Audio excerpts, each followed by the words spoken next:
दोस्तों नमस्कार। मैं श्यामनाथ यादव अम्बेडकरवादी। ये जो गृह मंत्री अमित शाह संसद में 3 नए कानून लेकर आए हैं, जिसमें एक ऐसा है कि कोई भी मुख्यमंत्री हो या प्रधानमंत्री हो, अगर 30 दिन जेल में रह लेता है तो वह अयोग्य घोषित हो जाएगा, चाहे इस्तीफा दे या इस्तीफा न दे। सो इस बारे में थोड़ा सा आप लोग इस वीडियो में देख लें, फिर आगे कुछ बात हो। कांग्रेस ने आरोप लगाया था, जबकि ये झूठ था। इसे लेकर हमने पिछली वीडियो में विस्तृत चर्चा किया है, जरूर देखिएगा। और आज का ये खेल देखिए। पहले राहुल गांधी को यानी उनके वोट चोरी के आरोपों को हल्का करने का प्रयास, दैनिक भास्कर का दौरा किया गया, और अब देखिए अखिलेश यादव के दावों को झूठा बताने का प्रयास किया जा रहा है। क्या लिखा है पढ़िए। इसने लिखा है कि अखिलेश के दावों को 3 डीएम ने गलत ठहराया। 18,000 हलफनामों में से 15 की जांच पूरी। आयोग ने कहा था कोई हलफनामा नहीं मिला। अब आप दर्शक बताइए, चुनाव आयोग के मुखिया ने कह दिया, ज्ञानेश कुमार ने कह दिया कि हमें कोई हलफनामा नहीं मिला, जबकि अखिलेश यादव की पार्टी ने 18,000 हलफनामे दिए थे। और अब यूपी के 3 डीएम कह रहे हैं कि 18,000 में से 15 की जांच पूरी हुई है। आप ही लोग बताइए कि दावा किसका गलत है, कौन झूठ बोल रहा है। 3 साल का समय गुजर चुका है, 18,000 में से 15 की जांच पूरी का दावा किया जा रहा है, वो भी इतने दिन बाद। ये तो ऐसा लगता है कि अखिलेश के आरोपों के बाद 15 को आनंद फानंद में निपटा दिया गया होगा, ताकि गोदी मीडिया के माध्यम से ये झूठ फैलाया जा सके। जबकि दैनिक भास्कर की लेखनी बता रही है कि वो चुनाव आयोग को यानी ज्ञानेश कुमार को बचाना चाहता है। लिखना तो ये चाहिए था कि उत्तर प्रदेश के 3 डीएम ने चुनाव आयोग की पोल खोल दी, उसका झूठ पकड़ दिया, क्योंकि ज्ञानेश कुमार ने कहा था कि कोई हलफनामा नहीं मिला। और यदि हलफनामा नहीं मिला तो यूपी के 3 डीएम ने किस चीज की जांच की है भाई? किस चीज की पोल खोल रहे हो? कौन से 15 चीज की जांच की गई है? क्योंकि केचुआ के अनुसार तो हलफनामा नहीं मिला था। यानी हेडिंग होनी चाहिए थी कि चुनाव आयोग का झूठ पकड़ा गया, लेकिन हेडिंग क्या बनाया कि अखिलेश यादव के दावों को गलत ठहराया।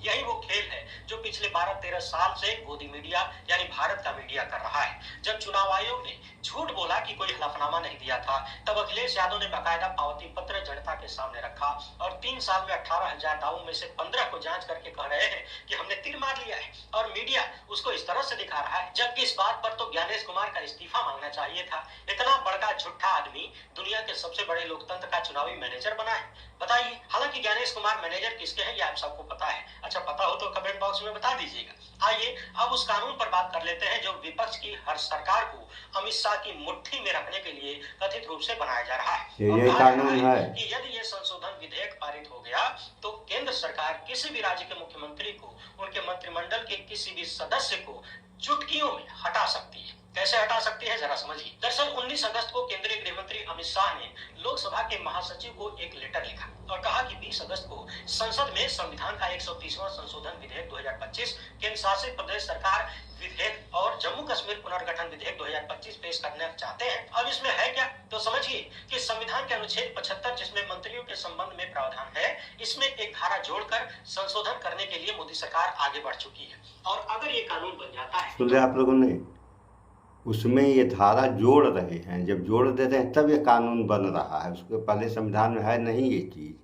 और हम बार बार कहते हैं कि संविधान के विपरीत अगर व्यवस्था गई तो पूरी व्यवस्था ही छत बिछत हो जाएगी। थोड़ा और सुन रहे हैं आप लोग। कोई भी मंत्री किसी भी राज्य में यदि अपने पद पर है और पद पर रहते हुए उसे 30 दिन तक जेल जाना पड़ा, यानी उस पर आरोप लगा, उसे गिरफ्तार किया गया, और यदि ऐसे आरोप में गिरफ्तार किया गया जिसमें दोष सिद्धि होने पर 5 साल या उससे अधिक की सजा हो सकती है, तो दोष सिद्धि से पहले महज आरोपों के दम पर उस मंत्री को प्रधानमंत्री की सलाह पर राष्ट्रपति द्वारा हटाया जा सकता है। और ध्यान रखिएगा, प्रधानमंत्री सलाह न भी दें तो भी गिरफ्तारी के 31वें दिन के बाद वो व्यक्ति अपने पद से अपने आप बर्खास्त मान लिया जाएगा, यानी वो उस पद पर नहीं रह पाएगा।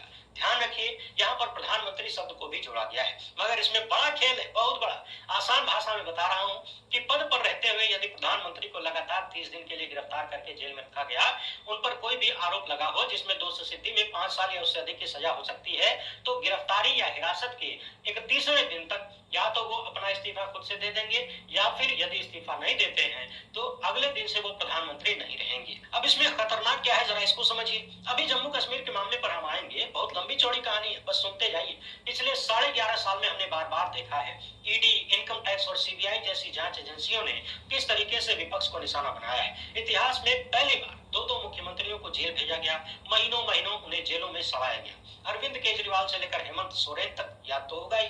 और अब देखिए हेमंत सोरेन के मामले में कुछ नहीं मिला और अरविंद केजरीवाल का मामला धुआं हो गया। यानी जैसे ये तो आप लोगों ने देखा ही है समाचारों में। तो हो क्या रहा है? अरे भाई संविधान है ना, तो कोई भी काम कोई भी करे, चाहे सत्ता पक्ष करे या विपक्ष करे, तो इन लोगों को काम जो है संविधान के दायरे में करना चाहिए। अगर संविधान के दायरे में काम हो रहा है तब तो कल्याण ही कल्याण है इस देश और जनता का। अन्यथा अब क्या होगा आप लोग जान ही रहे हैं, कहने वाली क्या बात है। और एक पोस्ट आप लोगों को दिखा रहे हैं, इसका लेख है कि संसद में 3 नए कानून पर भारी हंगामा। वही जो कानून 3 बना है इस पर संसद में काफ़ी हंगामा हुआ।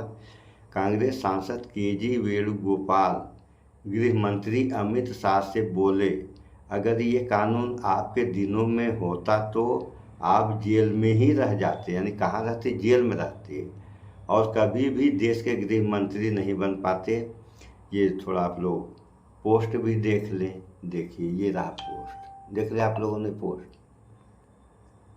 तो ये है, तो इसमें अब हम क्या कहेंगे? हमारा कहना यही है, जो भी चाहे सत्ता पक्ष हो या विपक्ष हो, जो भी कर्म हैं वो संविधान के दायरे में और सही करना चाहिए। अन्यथा आप लोग देख ही रहे हैं कि केवल इस देश की बर्बादी भाई और भतीजावाद में हुई है। अपनों के चक्कर में देश बर्बाद हुआ है।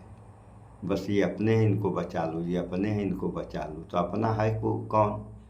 जब नियम कहता है अपना कोई नहीं है, लेकिन हालत ये है कि ये अपने इनको बचा लो। अपने के चक्कर में जो भले देश भाड़ में चला जाए और जनता के हाथ में कटोरा आ जाए, इसकी चिंता किसी को नहीं है। सारे लोगों को इसकी चिंता करना चाहिए। जनता प्रतिनिधि चुनती है अपने फायदे के लिए, और प्रतिनिधि क्या कर रहे हैं ये तो आप लोग देख ही रहे हैं। सो भाईचारा बनाकर रहें। इस वीडियो में इतना ही। स्वच्छता अपनाएं, शुद्ध खाएं, स्वस्थ रहें, शिक्षित बने। जय विज्ञान, जय संविधान। नमस्कार।